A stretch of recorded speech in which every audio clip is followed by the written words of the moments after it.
Буквально несколько минут назад стали известны печальные новости из мира шоу-бизнеса и последние новости о антикоррупционном комитете и его работе. Пресс-служба антикоррупционного комитета в лице Яны Поплавской и Марии Шукшиной сообщает чрезвычайные новости о известном шансонье Михаиле Шуфутинском и арестованном заместителе министра обороны Тимуре Иванове, который на данный момент находится в Москве в СИЗО номер 4. Несколько дней назад стало известно, что апелляции Михаила Шуфутинского и Тимура Иванова о переведении их под домашний арест были отклонены, и теперь известные личности до решения суда будут находиться в следственном изоляторе. Михаил Захарович Шуфутинский, который обвиняется в смерти своей супруги, модели и танцовщицы Светланы Юразовой,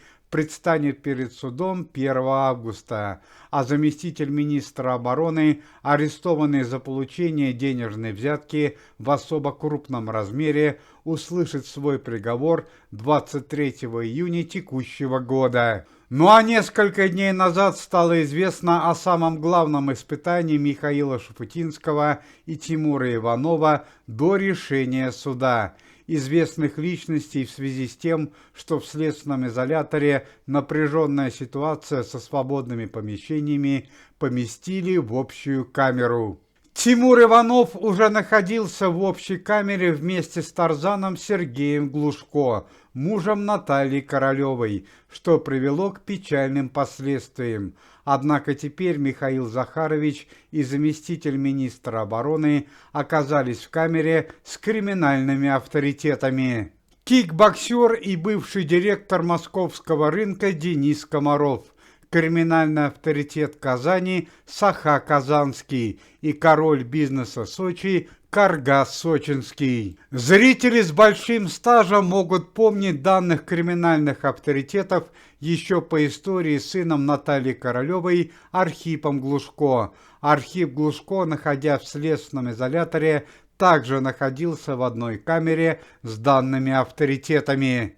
К Михаилу Захаровичу Шуфутинскому криминальные авторитеты отнеслись с полным уважением, и известный шансонье занял достойное место в этом обществе. Однако появление Тимура Иванова привело к трагическим последствиям. Тимур Вадимович повел себя сразу нагло и неадекватно. Он стал хвастаться своими боевыми подвигами и знакомством с высокопоставленными лицами, что привело к крайнему недовольству криминальных авторитетов.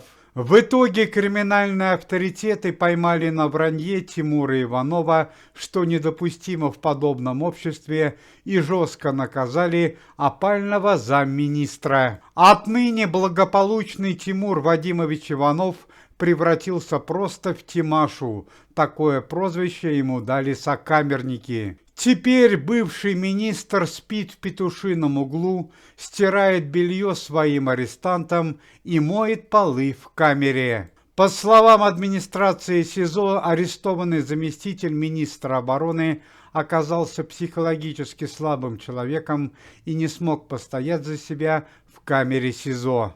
Несмотря на данные происшествия, суд отказался переводить Тимура Иванова под домашний арест и в одиночную камеру. До решения суда 23 июня опальный министр будет находиться в компании криминальных авторитетов. Ну и по традиции последние новости о антикоррупционном комитете и его работе. Очень приятная новость о членах команды Никиты Михалкова. Лев Валерьянович Лещенко и Александра Пахмутова смогли восстановиться от ранений, которые получили несколько месяцев назад, и приняли участие в инаугурации президента. Помимо этого, Лев Лещенко спел свои легендарные песни 8 мая и продолжит свое музыкальное выступление сегодня, в день великого праздника. Сегодня в зону спецоперации прибыло несколько участников антикоррупционного комитета, чтобы поздравить российских ребят с великим праздником, вручить ценные подарки и денежные премии. Музыкальные мероприятия пройдут на протяжении всего дня. При содействии известного актера и члена комитета Константина Хабенского, который осуществлял проверку в Новгородской области, было открыто еще 3 филиала антикоррупционного комитета. На данный момент на территории Российской Федерации работают 57 подобных организаций. Очень приятные новости о здоровье членов антикоррупционного комитета. После полученных ранений Максиму Дрозду и Александру Буйнову стало лучше. Их перевели из реанимации в общую палату. На данный момент в тяжелом состоянии находится супруга Льва Лещенко Ирина Лещенко, на которую совершили нападение 3 недели назад.